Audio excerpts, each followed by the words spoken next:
की बात कि मैं घोड़ा बन रहा हूँ, ये आह सुन श्याम की बात, चढ़न की करी तैयारी। जैसे पांव उठा करके घोड़ा पर सवारी करना चाहा तो हुआ क्या, प्रभु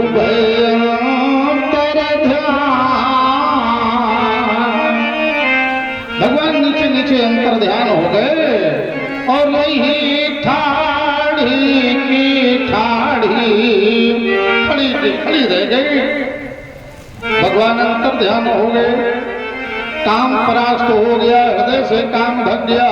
वो भी सारी गोपिकाएं आ गईं, राधा को देखा, राधा से कहा, अरे दुष्ट तू अकेले लेकर के भगी थी, तभी ये तुम्हें परिणाम मिला है? सब श्याम श्याम श्याम कह करके श्याममयी हो गई। भगवान प्रकट हो गए, निकुंज में ले गए, यहाँ महारास होगा। अब भगवान ने यहाँ महारास किया है। इस महारास में एक बड़ी दिव्यता प्राप्त हुई। यहाँ पर दोनों भगवान कृष्ण और भगवान शिव दोनों के एक दूसरे के पद पास आए हैं। अभी तक भगवान शिव हैं योगेश्वर और भगवान कृष्ण हैं गोपेश्वर। मैया पार्वती श्रृंगार कर रही हैं। भगवान कृष्ण के श्याम के रास में आने के लिए महारास में भगवान शंकर ने कहा, कहाँ देवी? मैं रास जा रही हूँ, मैं भी चलूंगा। अरे नहीं, वहां सब पुरुष कोई नहीं रहता, स्त्रियां रहती हैं। नहीं, मैं भी चलूंगा। हट कर दिया भोले बाबा ने। तो मैया ने सोचा, लाओ मजाक कर ले, हंसुआ कर ले, चलेंगे क्या? बोले महाराज चलोगे रासलीला? बोले हाँ। तो फिर जनाना बनना पड़ेगा, बने हो जनाना? बोले बाबा बोले कुछ भी बनना पड़े, रासलीला देखूंगा चल करके। अरे जनानी कपड़े पहनने पड़ेंगे।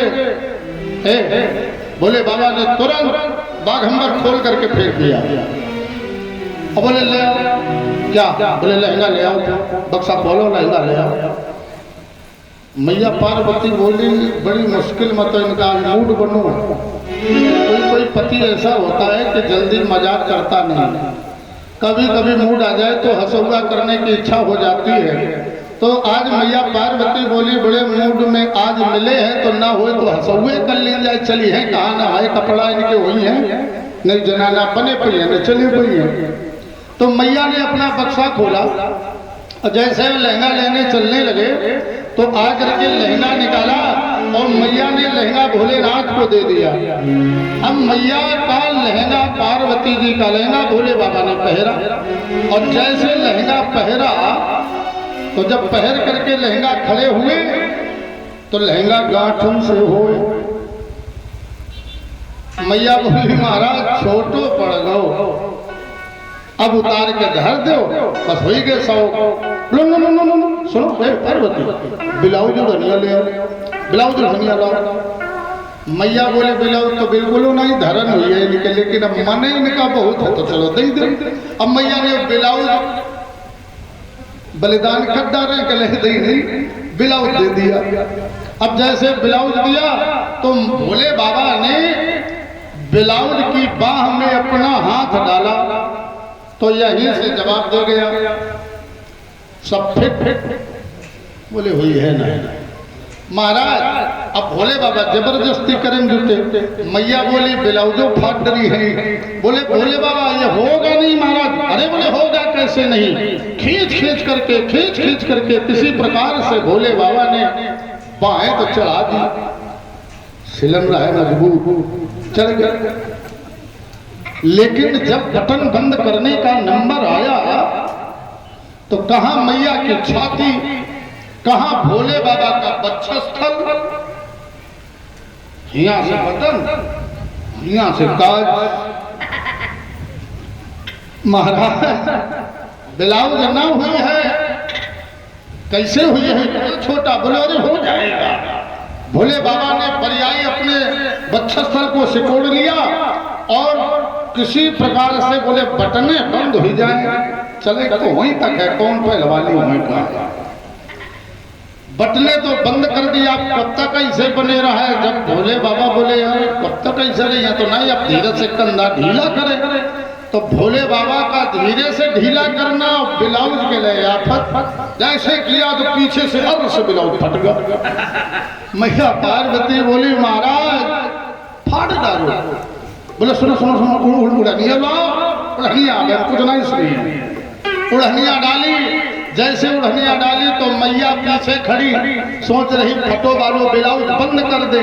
तो जब फटो ब्लाउज बंद करने लगे तो आगे भगवान का दाढ़ा, भोले बाबा खींचे दाढ़ी बंद करे, फटो ब्लाउज। मैया बोली महाराज न चलो। भोले बोले न चलेंगे चलेंगे। समझ लिया हट है, जिद है। मैया बोली चलो भाई। अब आगे आगे मैया, पीछे भोले बाबा। अब कहाँ जनानी चाल कहाँ मर्दानी चाल। भोले बाबा धम धम धरती धमकाते पांव डालते चले आ रहे। मैया बोली महाराज जनाना बने हो तो चालो, जनानी चलो। धरती धमकाते चले आ रहे हैं। धीरे धीरे भोले बाबा पहुंच गए। मैया पार्वती से कहा कहाँ होगा। बोलो सामने कुंज है, यहीं पर होगा। अच्छा तुम जाओ, चलो चलो तुम जाइए और मैं अब यहीं से बैठे बैठे देखूंगा। मैया पार्वती जाकर के भगवान के पास पहुंची। भगवान कन्हैया आइए मैया प्रणाम, मैया प्रणाम। अब भोले बाबा बैठे ऊंचे पे, अब पहुंची है, घूंघट खोले अब पहुंची हैं। शुरू नहीं रहा। भगवान तो सब कुछ जानते थे।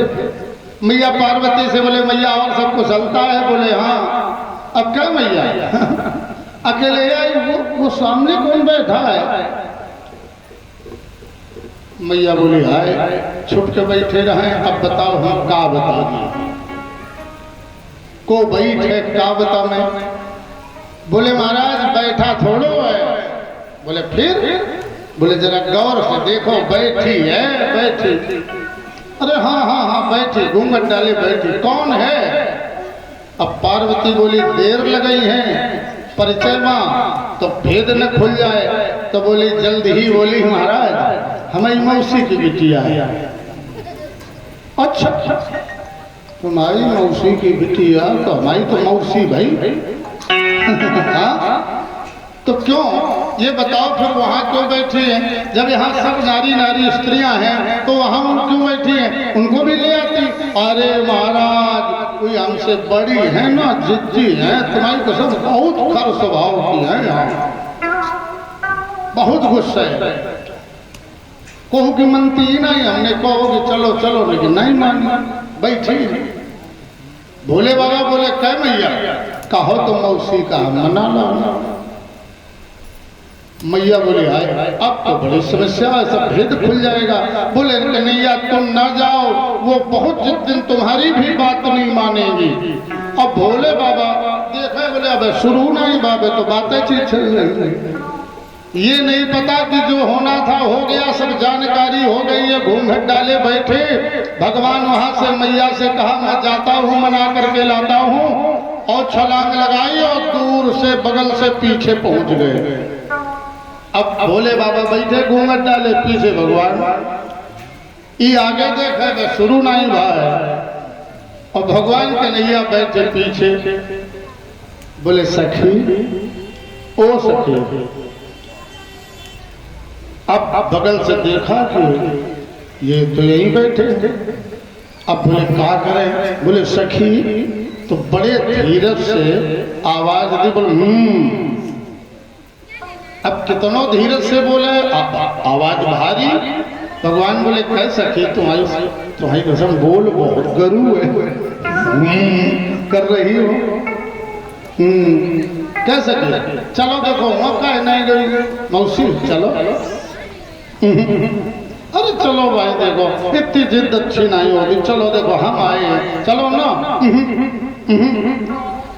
तब तक धीरज से आगे हाथ बढ़ाया, हाथ पकड़ लिया और जैसे हाथ पकड़ा भगवान कन्हैया भोलेनाथ का हाथ बड़े टाइट कर रहे कहा भोलेनाथ के कहा मैया पार्वती के कोमल है कहा बड़े कठोर है बजाए बजाए डमरू पड़ी ठिकाने भोलेनाथ बहुत कठोर। चलो सखी आगे किया तो एक और चूड़ी नहीं बोले सखी का शादी नहीं भाई है बोले भाई है तो कपति तो लड़के आ गई हो चाहते हैं हाँ अरे चलो सखी वहां चलो 2-4 बार किया एक बार खूंट पकड़ा उड़निया का लगाया झटका और जैसे झटका लगाया तो बोले बाबा भगवान कन्हैया बोले वारे महाराज ये रूप बनाने को मिला था भोलेनाथ को ले गए वो भगवान कन्हैया और सुंदर रास मंडल में जाकर के उच्च वेदी पर भोलेनाथ की स्थापना करके खोडसों प्रकार से पूजन किया। आज जिस दिन से गोपी वेश में भगवान शिव गए रास लीला देखने के लिए तो भगवान कृष्ण ने अपना स्वरूप गोपेश्वर पद प्रदान कर दिया। भगवान शंकर का सहस्र नामों में एक नाम गोपेश्वर भगवान पड़ गया। बोलिए गोपेश्वर भगवान की जय। जब इनका नाम गोपेश्वर पड़ा तो अभी तक भगवान शंकर थे योगेश्वर, आज काम पर पराभव कर लिया तो भगवान कृष्ण का नाम योगेश्वर पड़ गया। योग योगेश्वर कृष्णा, यहीं से योगेश्वर कृष्ण भगवान हुए।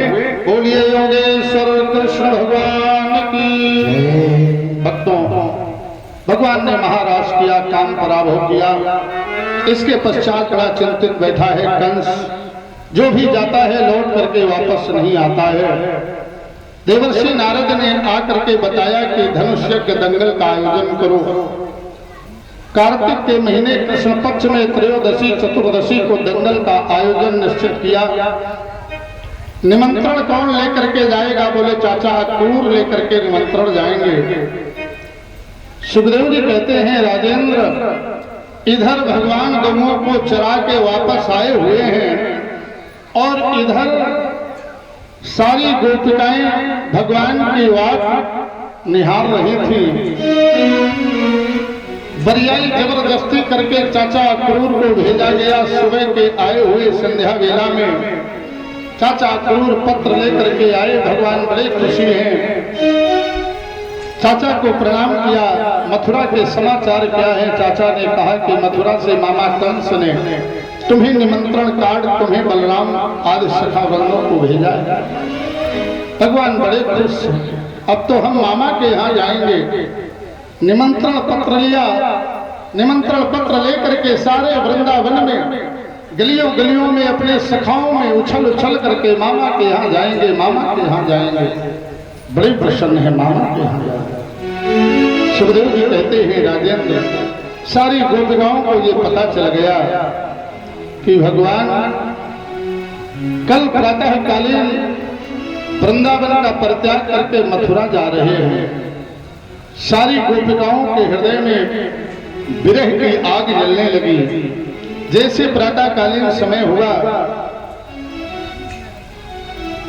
सुंदर रथ सजाया। बलराम कृष्ण काका अक्रूर के रथ पर बैठे और बैठ करके चलने लगे। सारे ब्रजमंडल की गोपिकाओं ने आकर के रथ को घेर लिया और सभी रथ घेर करके गोपियां कहने लगी, श्याम कहां जा रहे हो? तुम्हारे बिना मैं एक क्षण भी जीवित नहीं रह सकती। श्याम सुंदर, यदि तुम्हें हमें छोड़ना ही था तो फिर मुझसे प्रेम नहीं करना था। श्याम, मैंने तो तुम्हें अपना मान करके सर्वस्व न्यौछावर कर दिया था। मैं तो वीरान हो गई, तुम्हें सब कुछ समर्पण कर दिया था। रोने लगी, रथ के आगे लेट गई कि यदि जाना है तो मेरे गले से रथ निकाल करके, मेरा देह नहीं जाएगा लेकिन प्राण तुम्हारे साथ जाएंगे। श्याम अपना ही समझ कर, श्याम सुंदर ये हृदय दिया था तुम्हें, नहीं जानती थी कि पराये हो जाओगे। ये किसको पता था तुम्हारी प्रीति रीति का, कि रस बरसा कर कभी विष भी बरसाओगे। श्याम सुंदर स्वप्न में न देखा था कभी मैंने, कि आज से मुख देखने को आप तरसाओगे। हाय निर्मोही पैर कब को निकारो तूने, ये दूर ही रहोगे या फिर पास कभी आओगे, फिर पास कभी आओगे। बोलो श्याम, दोबारा इन अभागिनियों के जीवन में कभी आपकी उपस्थिति होगी तो भगवान ने कहा, परम प्रिय गोपिकाओं रो मत, मैं परसों आ जाऊंगा, परसों आ जाऊंगा। गोपियां कहती हैं श्याम तुम मुझे छोड़कर जा रहे हो, क्या यही प्रेम की रीति है, क्या यही प्रेम का दर्द है, मुझे छोड़े तो जा रहे हो श्याम। आइए एक सुंदर से गीत के माध्यम से आप लोग जुड़े। साधु की बिहारी लाल की जय। सारी सखियां आपस में बात कर रही हैं और भगवान से कह रही हैं, आज तुम तो कान्हा बेदर्दी, तुम तो कान्हा बेदर्दी, साथ क्या निभाओगे, तुम तो कान्हा बेदर्दी, साथ क्या निभाओगे, तुम तो कान्हा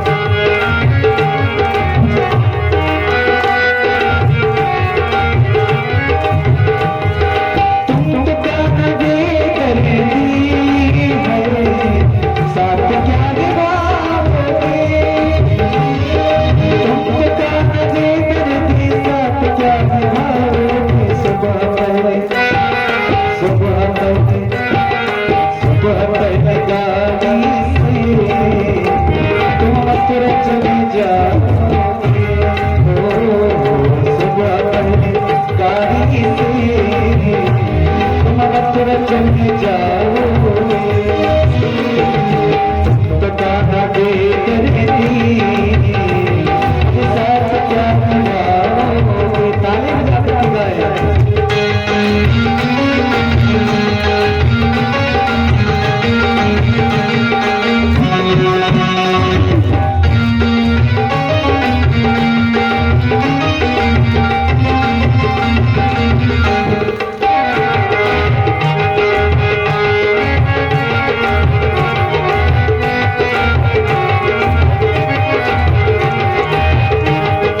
बारिश में, अरे तुम भीग जाओगे आंसुओं की बारिश में, अरे तुम भी भीग जाओगे।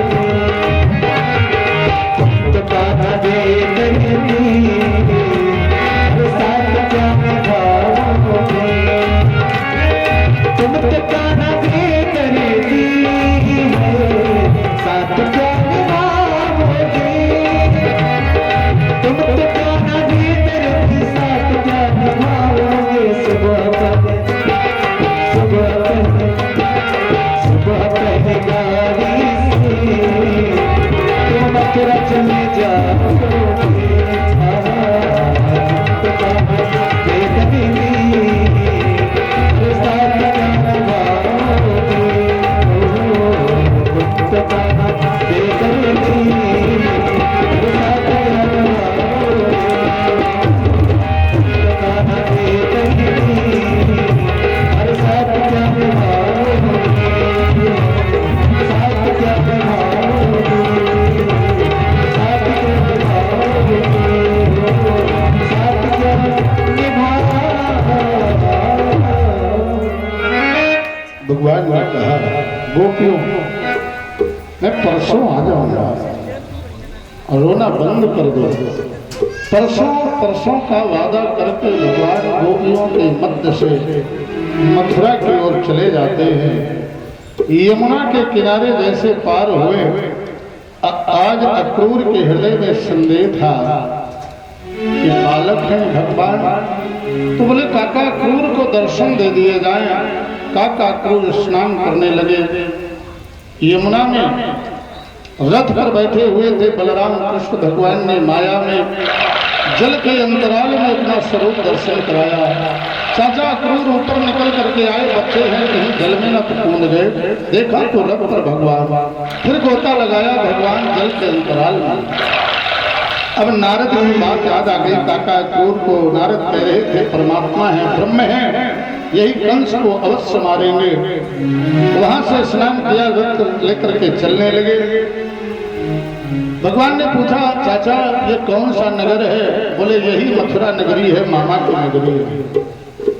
भगवान ने रथ छोड़ दिया, कहा तुम चलो चाचा, अब मैं मामा की नगरी मथुरा का भ्रमण करता हुआ आ रहा हूं। भगवान यमुना के किनारे किनारे गोप ग्वालों के साथ में चल देते हैं। आगे मार्ग एक सुंदर घाट मिला। उस घाट पर कुछ रजक धोबी कपड़े धो रहे थे, राजवस्त्र। मनसुखा आदि ने कहा भैया वस्त्र बड़े सुंदर है, यदि ये वस्त्र मिल जाए तो फिर बात बन जाएगी।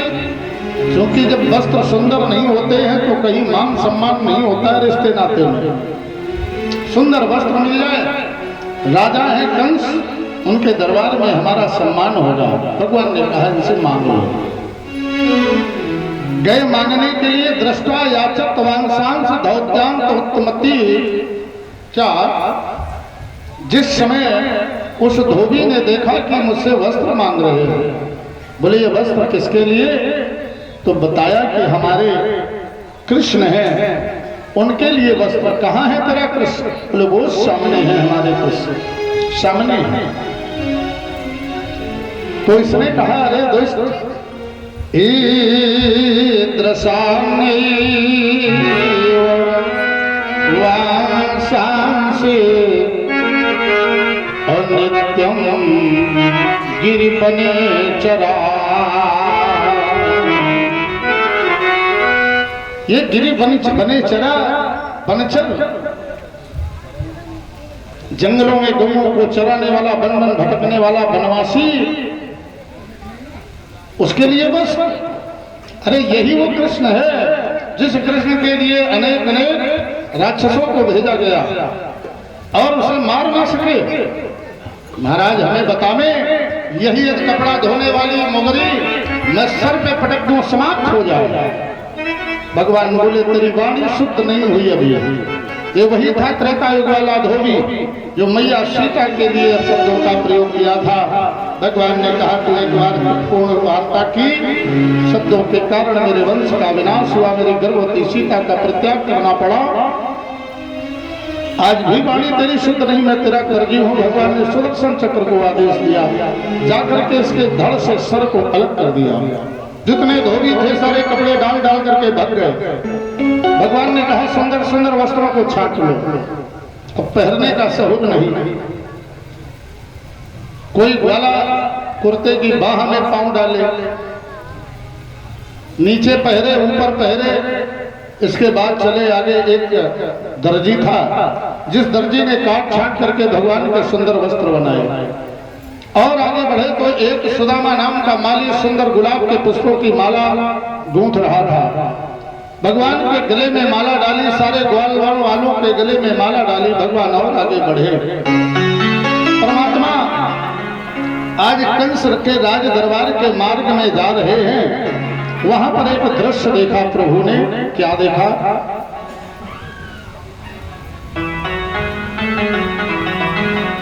अथ ब्रजन राज पथेन माधवा,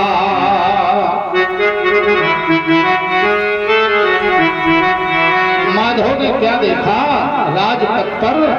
अथ ब्रजन राज पथेन माधवा, स्त्रियं गृहीतान् विलेप भाजनम्, ये विलोक्य कुवजां ये युवती वरानना, पप्रच्छ यान्ति प्रहसन् रसप्रदा, ये पप्रच्छ यान्ति प्रहसन् रसप्रदा। भगवान ने देखा तिबक्रा है, 3 जगह से टेढ़ी है, युवती है, जवान है, बड़ी सुंदर है, हाथ में चंदन का प्याला लिए हुए है। भगवान ने पूछा का त्वं बरो वेत्त दुहानुलेपनम,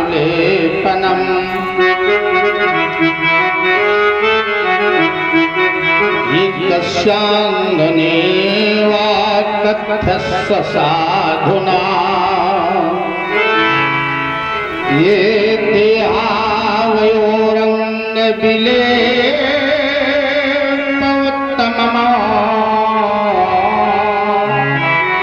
ये श्रेयस्ततस्ते न चिरात् भविष्यति, यस्याङ्गने वा कथ्यस्व साधुना। हे देवी, ये जो सुंदर चंदन का प्याला लिए हो, ये चंदन है, ये चंदन किसके अंगने, किसके अंग में चंदन लेपे का कार्य है? तुम कौन हो, परिचय दीजिए। तो इसने बड़ा सुंदर परिचय दिया। सुखदेव जी महाराज लिखते हैं, कहते हैं कि दासस्य अहम सुंदर कंस सम्मता, हे वीर, मैं कंस की सम्मति से उनके दरबार की सबसे सुंदर दासी हूँ। कि दासस्य अहम सुंदर कंस सम्मता, तिबक्र नामा, मेरा तिबक्रा नाम है, तिबक्र नामा अनुलेप कर्मणि, ये मद भावितम भोजपते रति प्रियमा, बिना इवां कुयंतमस्तदर्हति। तिबक्रा मेरा नाम है। महाराज भोजराज कंस के मस्तक पर चंदन लेपन का हमारा काम है। तो भगवान ने कहा, अरे सुंदरी, क्या ये चंदन हम लोगों के भी मस्तक पर लग सकता है? अवश्य, क्यों नहीं, लगा दीजिए। जैसे 3 जगह से टेढ़ी थी, कुंवर था, भगवान के मस्तक तक नहीं पहुंच पा रही है। भगवान ने कहा, देवी आज तुम्हारी ये गति, जो तुम्हारा ये रूप, ये मेरे प्रेम के कारण ही हुआ है। आज हमारा धर्म है तुम्हें उद्धार करना। ये पूर्व जन्म की कौन है? तिबक्रा। ये क्यों 3 जगह से टेढ़ी है? ये कथा त्रेता की है। मैया भगवती के श्राप से श्रापित है ये। त्रेता में ये पुष्पांजलि नाम की वैश्या है। जिस समय भगवान श्री राम का वनगमन हुआ, भैया लक्ष्मण मैया सीता साथ में बन जा रहे थे। मध्य मार्ग में इस वैश्या का नगर पड़ता था, पुष्पांजलि वैश्या का। जो मार्ग था उस मार्ग के किनारे ही इसका महल था। जिस समय ये तीनों निकल रहे थे तो उस समय ये अपने महल के बाहर चबूतरे पर खड़ी थी मार्ग में। भगवान के सुंदर स्वरूप को देखा, मनमुग्ध हो गई। क्यों ना हो जाए, परमात्मा का जिसको स्वरूप मिल जाए, मनमुग्ध हो गई। चबूतरे से उतर करके मार्ग को छेक लिया, रास्ता रोक लिया, खड़ी हो गई। आगे भगवान राम जी हैं, बीच में मैया सीता है, पीछे भैया लक्ष्मण है। इस वैश्य ने परिचय पूछा प्रभु से, आप कौन हैं? तो राम जी ने सहज परिचय दिया कि हम दशरथ के पुत्र श्री राम हैं। अच्छा अच्छा, ये वही हो जिसे पिता ने 14 वर्ष के लिए वनवास दिया है कैकेयी के माध्यम से? हाँ हाँ, सही समझा, मैं वही राम हूं। अच्छा, तो एक बात बताओ। बोले क्या? बोले ये तुम्हारे साथ में और दूसरा ये कौन है? छोटा कुमार। बोले ये हमारा भैया अनुज है, लक्ष्मण। अच्छा, क्यों? वनवास तो तुम्हें हुआ। मैंने तो घोषणा में सुना है। क्या सुना है घोषणा में?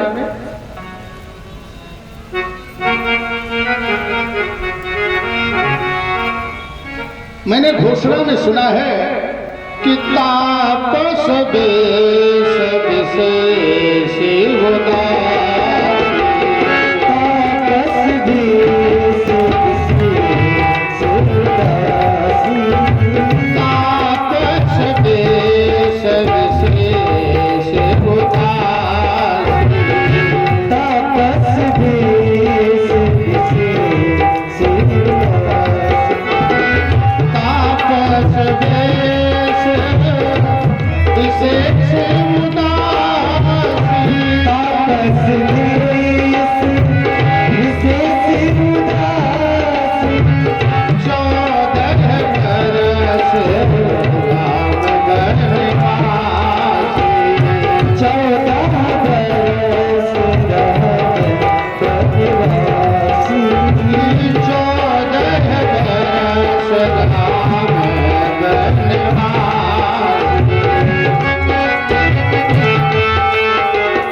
मैंने सुना है 14 वर्ष राम वनवासी, राम को वनगमन हुआ है, फिर ये क्यों जा रहे हैं? बोले ये हमारे छोटे भैया हैं, मेरी सेवा के लिए जा रहे हैं, मेरी सुरक्षा के लिए जा रहे हैं। अच्छा अच्छा, हाँ, वन में हिंसक पशु हैं, 1 से 2 अच्छे होते हैं, बड़ी अच्छी भावना है। अब राम जी के सामने खड़ी है, कह रही है तुम जरा हमें देखो, हमें देखो। अब भगवान मर्यादा पुरुषोत्तम है। भगवान बोले हाँ हाँ, दूसरी नारी पर दृष्टि नहीं डालते। बोले हाँ हाँ, देखा है। बोले जरा नीचे देखो हमें। तो बोले अरे हम नीचे देख रहे हैं भाई। बोले अच्छा ये और कौन है तुम्हारे साथ में? ये कौन है? बोले ये हमारी धर्म पत्नी भार्या। वैदेही सीता है। अच्छा, कहती का अकेले जा रही, का अकेले जा रही। हम बोले ये हमारी सेवा के लिए जा रही है। बोले राम, संसार में जब माँ अपने बेटे को जन्म देती है, जब उसका पालन पोषण करती है, तो हर एक माँ अपने हृदय में एक कामना संजोती है कि मेरा बेटा जब बड़ा होगा, जवान होगा, मैं अपने बेटे का विवाह करूंगी, मेरा बुढ़ापा आएगा, मेरी बहू आएगी, मेरी बहू बुढ़ापे का सहारा बनेगी, मेरी सेवा करेगी, मुझे 2 रोटी बना करके देगी। संसार की माँ ये कामना संजोती है, और आज तुम अपने साथ लेकर के जा रहे हो बूढ़ी माँ कौशल्या की सेवा कौन करेगा? अच्छा ये बताओ, हम सुंदर हैं नहीं? तो बोले आप तो सुंदर हैं, बड़ी सुंदर थी, सुंदरता का अभिमान था इसे। बोले सुनो, अब ये हमें बताओ तुम्हारी ये पत्नी सीता सुंदर है कि हम ज्यादा सुंदर हैं? भगवान बोले अब तो सीधे सीधे लड़ा दिया। यदि हम इसे कहते हैं तुम बहुत सुंदर हो तो ये बदतमीजी है। किसी पत्नी के आगे दूसरी की पत्नी को ज्यादा सुंदर मान ले तो फिर ये पत्नियां बहुत बुरी दशा करती। अब वहीं जाओ, वहीं चले जाओ। भगवान बोले बड़ा धर्म संकट है, क्या कहूं? और यदि मैं इसकी प्रशंसा करता हूं तो ये पर नारी है, अपनी नारी से सुंदर किसी नारी को देखना भी नहीं चाहिए, न समझना चाहिए, फिर भी धर्म संकट। तो भगवान बार बार कह रहे अरे ठीक है ठीक है। बोले नहीं नहीं नहीं, स्पष्ट बताओ तुम्हारी सीता से हम कतई कहूं से सुंदर कम हो तो हमसे कहो। तो बोले तुम कहना क्या चाहती हो? बोले मैं कहना ये चाहती हूँ कि सीता को भेजो अयोध्या, वहां जाकर के बूढ़े सास ससुर की सेवा करें, और तुम्हारी सेवा की बात है तो तुम्हारी सीता से मैं किंचित मात्र भी सुंदर कम नहीं हूँ, हम तुम्हारे साथ तुम्हारी सेवा के लिए चल रही हूँ। माँ भगवती सीता को लगा कि कितनी दुष्टा है, इसे अपने सुंदरता का अभिमान है, इसलिए हमारे पति को हमारी सेवा को अपनी सेवा बनाना चाहती है। तो माँ भगवती सीता ने वहीं पर इसे श्राप दे दिया, अरे दुष्टा, तू मेरे पति पर मेरी सेवा चाहती, इसलिए जा तू तिवक्रा भाव 3 जगह से टेढ़ी हो जा। ये वही है तिवक्रा, पुष्पांजलि वैश्य। तभी तो जिस समय मथुरा में जब दूसरे अवतार में सीता राधा रूप में आई हैं, राधा रूप में, तभी गोपियों से कह रहे हैं, जब मथुरा चले जाते हैं भगवान तो ये राधा कहती है गोपियों अब वो नहीं आएंगे, नहीं आएंगे। बोले क्यों? बोले हम जानते हैं क्यों नहीं आएंगे।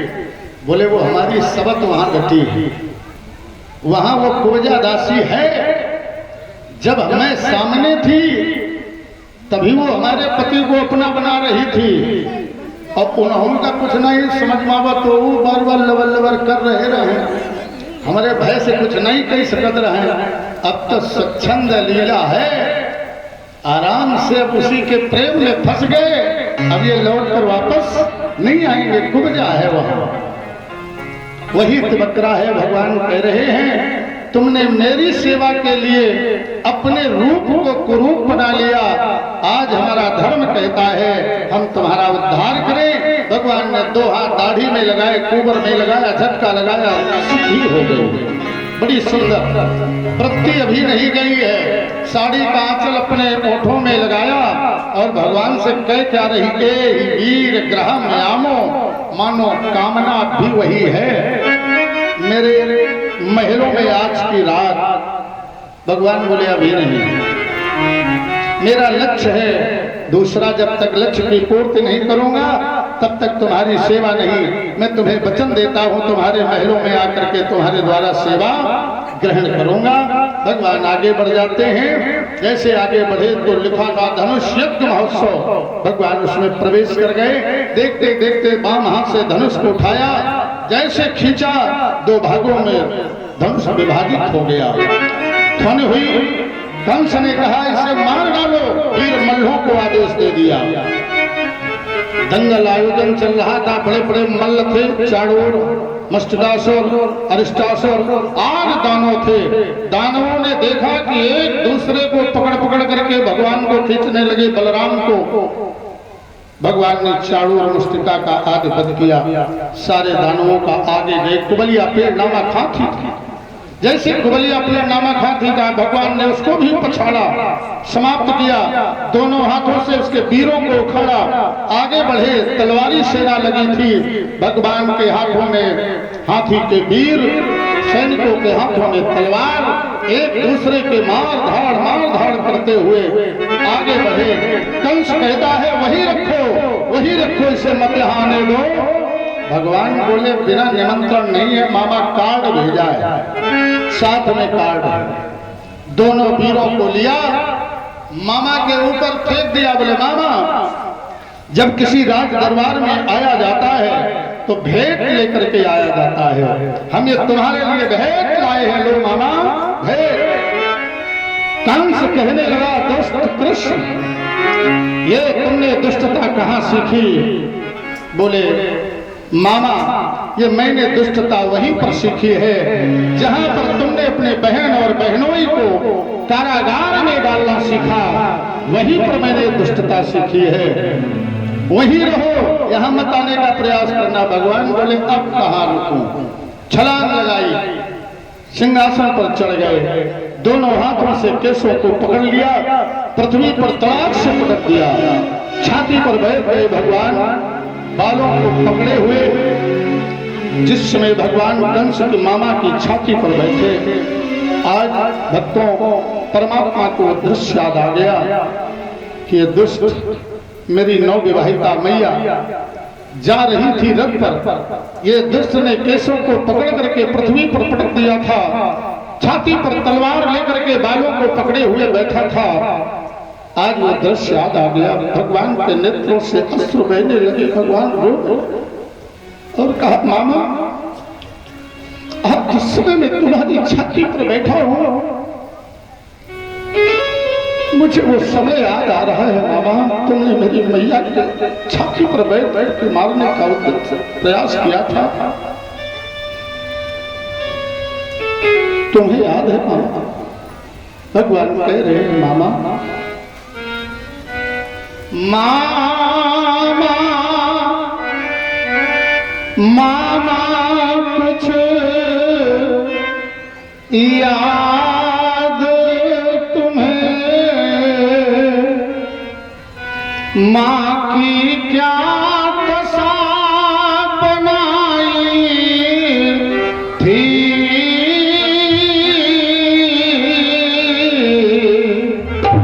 खींचा था उस के केस पकड़ा, उस पर तलवार उठाई थी।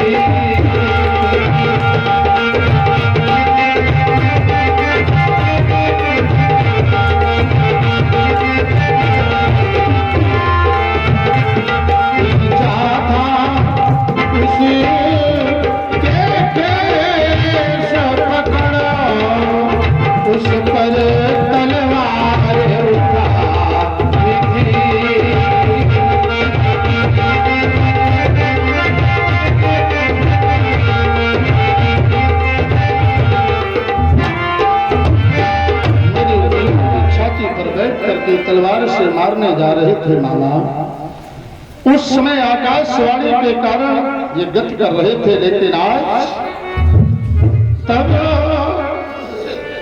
नभ वाणी थी अब सच्ची है, अष्टम है ये बाल देव की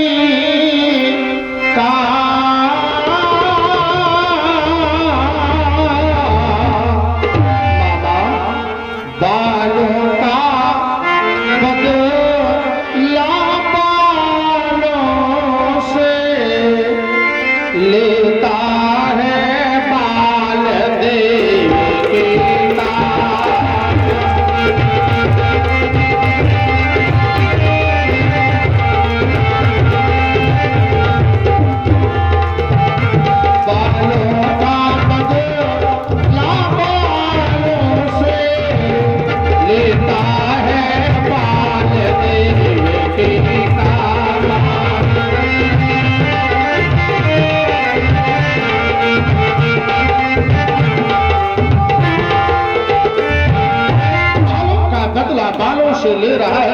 देवकी का अष्टम बाल। बोलो मामा कुछ अवशेष शेष। ठहाका लगा करके कंस हंसने लगा और कहा, कृष्ण तुम मेरी छाती पर बैठे हो तो क्या तुमने समझ लिया कि मेरी विजय हो गई? मेरे दोनों हाथों में मोदक लड्डू हैं, मुक्त के लड्डू हैं।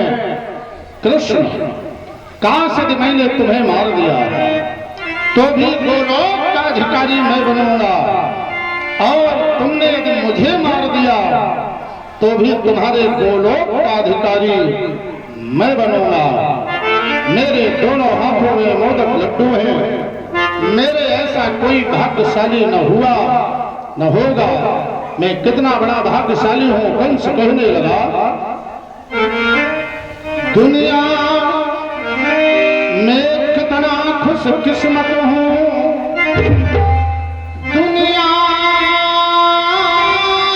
में कितना खुश किस्मत हूं। मेरे द्वारे भगवान आया, मेरे द्वारे भगवान आया और प्यासा न कुएं के पास गया, अरे प्यासे के पास कुआं आया।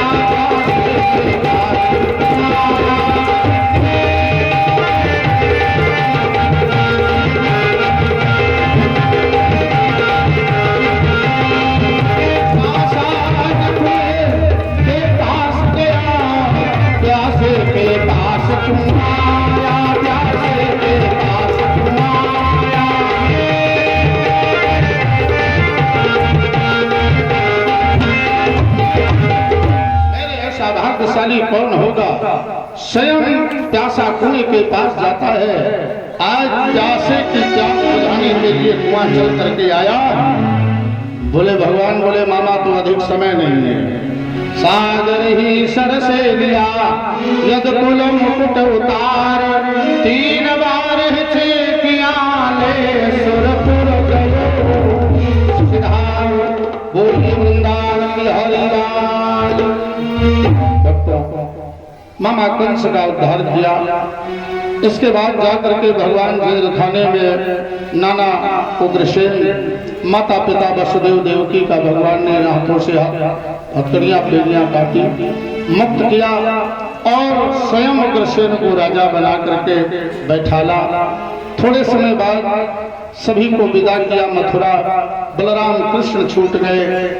अंत में महाराज श्री उग्रसेन जी ने भगवान कृष्ण और बलराम को उज्जैन नगरी सांदीपन गुरु के आश्रम में शिक्षा अध्ययन करने के लिए, विद्या अध्ययन करने के लिए भेजा। वहां भगवान 64 दिन रहे। विद्या अध्ययन में भगवान 64 दिन रहे। जब भगवान ने कंस को मारा है उस समय परमात्मा की आयु 11 वर्ष की हो गई थी। जब कंस का वध किया है, विद्या अध्ययन करके भगवान आ रहे हैं। वहीं पर एक ब्राह्मण बालक सुदामा ऐसे मित्र से मित्रता हुई है और गुरु माता के दिए हुए जनों को सुदामा ने चाबे हैं। मित्र से छल किया, चोरी किया, जिसके कारण जीवन दरिद्र योग की ओर जाता है। इसकी कथा आप लोग तो सुनेंगे। और वहां से लौट करके आए एकांत उच्च आसन पर विराजमान बैठे हुए। अट्टालिका पर थे महाराज उद्धव जी आ गए। उद्धव जी के समक्ष भगवान रो रहे थे। गोपियों के विरह में 1 वर्ष हो गया है, लौट करके वापस नहीं गए हैं। उद्धव जी को ज्ञान का अभिमान था तो उद्धव जी को गोपियों के पास भेज दिया। ज्ञान अभिमान दूर करने के लिए उद्धव जी को गोपियां पर्याप्त थी। उद्धव कहते हैं कि साकार ब्रह्म की उपासना का परित्याग करके निराकार ब्रह्म की आराधना करो। कृष्ण का परित्याग करके निराकार ब्रह्म की उपासना करो। प्रेम छोड़ दो, ज्ञान योग धारण करो। गोपियां कहती हैं, उद्धव तुमने कभी किसी से प्रेम नहीं किया है, तुम क्या जानो प्रेम की पहचान, क्या जानो प्रेम की कसक, क्या जानो प्रेम की टीस, क्या जानो प्रेम का दर्द। जिसने कभी किसी से प्रेम किया हो उससे पूछो कि प्रेम की पहचान क्या होती है, प्रेम का दर्द क्या होता है। सारी गोपिकाओं ने प्रेम प्रेम प्रेम प्रेम कर करके उद्धव को पागल कर दिया। एक भी ज्ञान उद्धव का नहीं स्थिर हुआ। परास्त हो करके कह रही हैं उद्धव ये प्रेम कथा कहीं देख नहीं कहीं देश तको मानत है मन ऊपर धीर धरावत हो तन रोग नहीं पहचानत हो। ठाकुर जाहि लगे कसके कही के उरसालत है बिन आपन पाँव बिमानी गए अको पीर पराई जानत है। ज्ञान ज्ञान ज्ञान शून्य हो गया। प्रेम के धारा में प्रवाहित उद्धव जी अश्रुओं को बहाते हुए भगवान के पास आ जाते हैं। भगवान ने आज गोपियों के माध्यम से उद्धव के ज्ञान गरिमा को खंडित किया, प्रेम निमग्न किया। ज्ञान अभिमान को दूर करने के बाद परमात्मा आज मथुरा निवास कर रहे हैं। इधर जरासंध को पता चला कि मेरे बेटियों को वैधव्य प्राप्त कराया है कृष्ण ने, तो एक नहीं 17 बार आक्रमण किया। प्रतिवर्ष एक आक्रमण करते रहे। भगवान बलराम कृष्ण ने सारी सेना को परास्त किया। 18वीं बार युद्ध में कालनेमिं के साथ में आक्रमण करते हैं। भगवान उस समय विश्वकर्मा के द्वारा गुप्त नगरी द्वारावती द्वारिका का समुद्र के अंदर निर्माण करवा दिया। उसी में सभी स्वजनों को भेज करके भगवान युद्ध करते हैं। उस युद्ध में भगवान रण छोड़ करके कालनेमिं के समक्ष भागते हैं, जिससे भगवान का एक सहस्र नामों में रण छोड़ पड़ गया। रण छोड़ भगवान भक्तों को। इसके बाद भगवान द्वारिका में निवास करने लगे हैं। अब द्वारिका में भगवान यवन अवस्था को प्राप्त कर रहे हैं। आइए विवाह की पावन चर्चा में प्रवेश करने के पूर्व आप लोग बड़े ही श्रद्धा से, बड़े ही अथक परिश्रम से कमाए हुए धन को संग्रह करके और इस आयोजन को सफल कर रहे हैं। हम आप सभी भक्तों के आभारी हैं कि आप लोग तन मन धन समर्पित